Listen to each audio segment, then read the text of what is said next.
Alright, so I'm going to do another knife unboxing. I bought a brand new knife from Blade HQ, and this is the box it comes in. And I'm going to open the box with another new knife, fairly new knife. Take a look at this one. This is a Gerber jukebox. Take a look at that. I actually bought this at Big R, our local feed store. they sell guns and knives there. This is probably the cheapest knife I ever bought. This is like a $40 knife. It's a pretty cool knife. It's really unusual. So this is the first time I'm actually using this knife. It should be sharp right from the factory, which is pretty awesome. Alright, so take a look at this. This is how they pack it, with a bunch of popcorn. Wow, look at the case it comes in. That's pretty nice. Now I have popcorn all over the place. That's probably a bad idea to... Oh, this is that popcorn that melts too when you get it wet. It's kind of dissolving under my hands here. Alright, take a look at this. This is the Maxace Banshee. Pretty awesome. Comes in a really nice case. The only thing I really didn't like about it when I first saw this knife is, take a look at that. Made in China. I know most knife guys say you should only buy knives that are made in the United States. I was looking at a lot of stuff from Maxace. It looks like they have a lot of really high-end stuff, even though it's made in China. Alright, so take a look at this. So if you're wondering how much this one costs, this costs $160. This is a pretty expensive knife.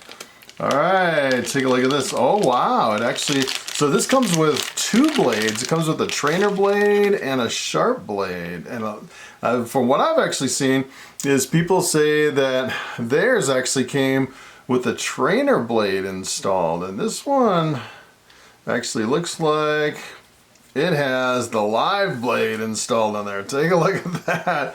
That is a wicked blade. That is super sharp.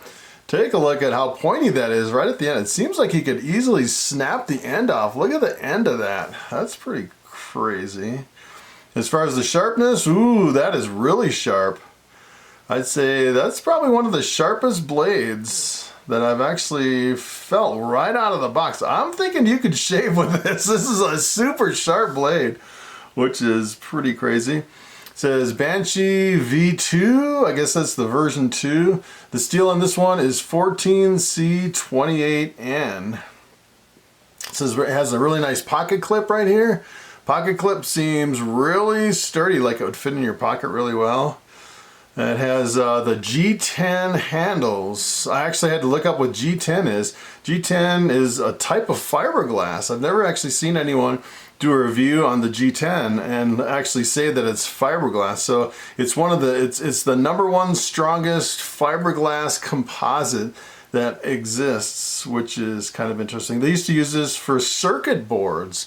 I thought that was pretty interesting. And as far as the texture on here, it has a really grippy texture, like the grippiest texture I've ever felt on any knife. These G10 scales are pretty incredible.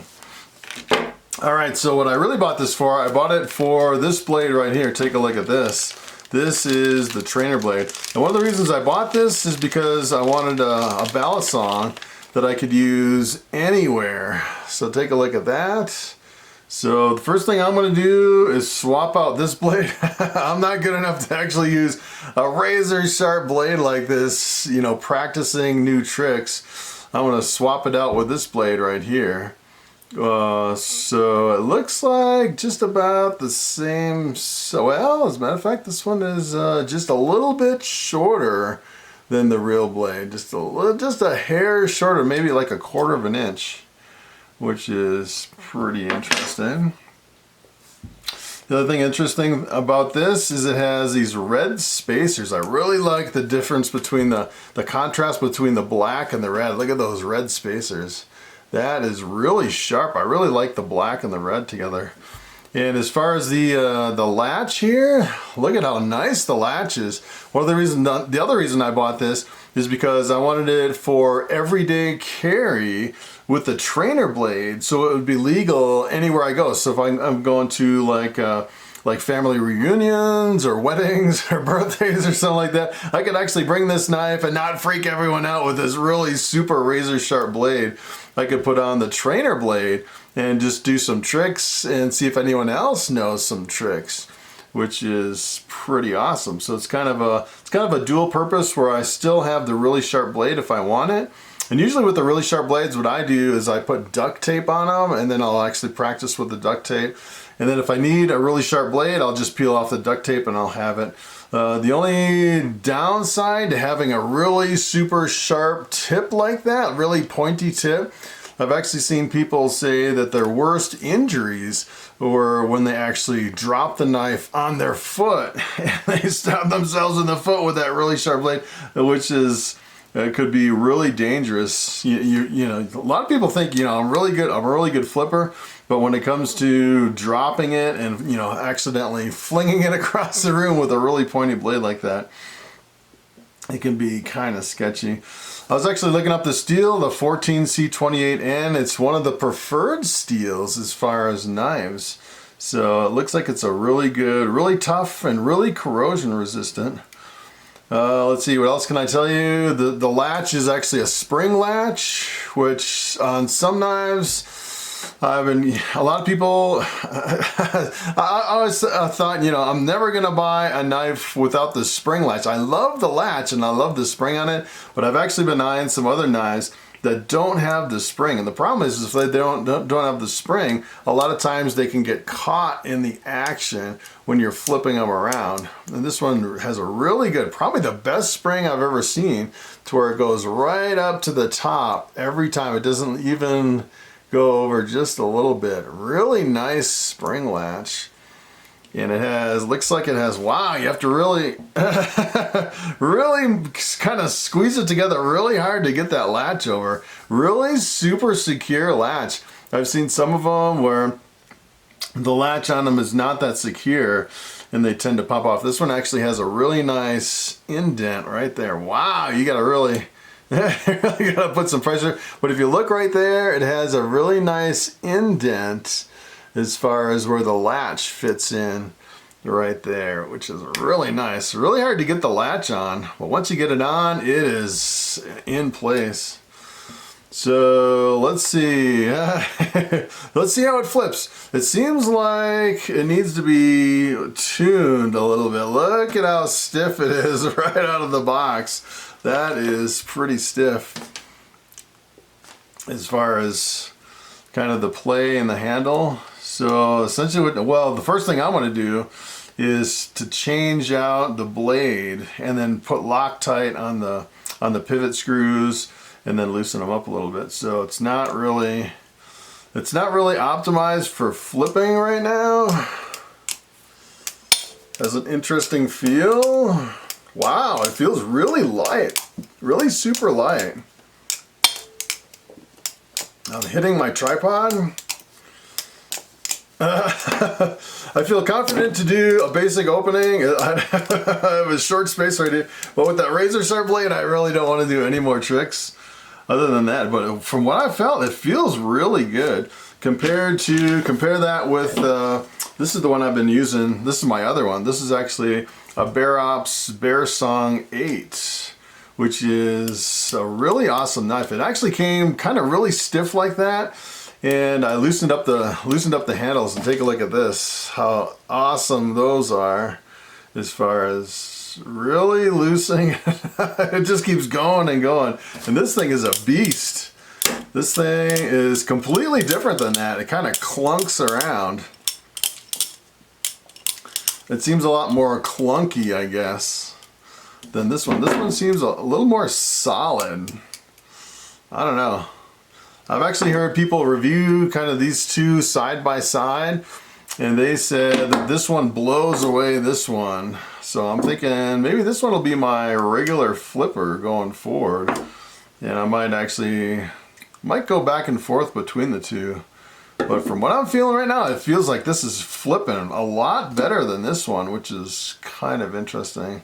This one is, I'd say this one, it's weird because according to the specs, it said this one is 5.4 ounces, and this is 5.1 ounce. So it seems like, you know, it's weird because this one does feel a little bit heavier in my hand. But when you're flipping it, it actually feels lighter, which is kind of weird that it actually feels lighter than the heavier one, which is, I didn't really expect it.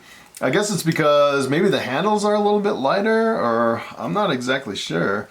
And this one, it seems like when it hits your hand with the handles, it doesn't hurt as much as this one. This one, when it hits your hand, it really just kind of pounds your hand on this one. And this one doesn't seem like it really beats up your hand as much as this one.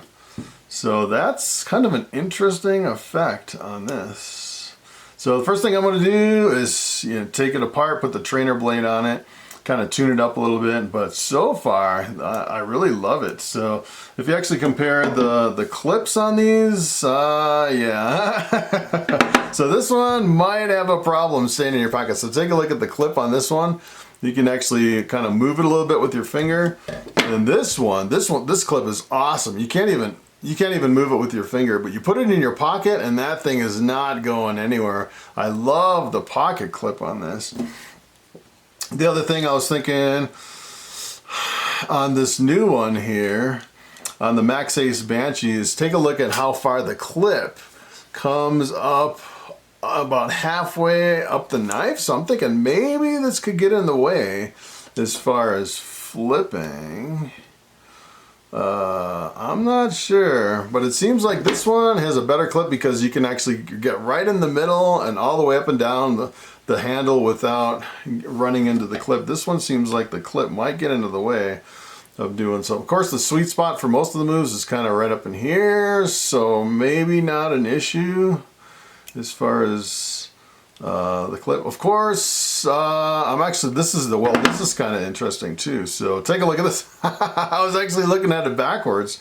I know if you're doing some tricks, you're actually hanging onto the bite handle, but this is actually the safe handle. So this is interesting too, because it has the clip and the latch on the bite handle, which is completely opposite of this one. This one has the clip on the safe handle. So I was thinking, yeah, so you have to be really careful when you pick up your knife. All right, which is the bite and which is the safe handle, because it's completely different. So this one has the latch on the bite handle, the clip on the safe handle. This one actually has both the latch and the clip on the bite handle that you normally don't hang on to for most of your moves.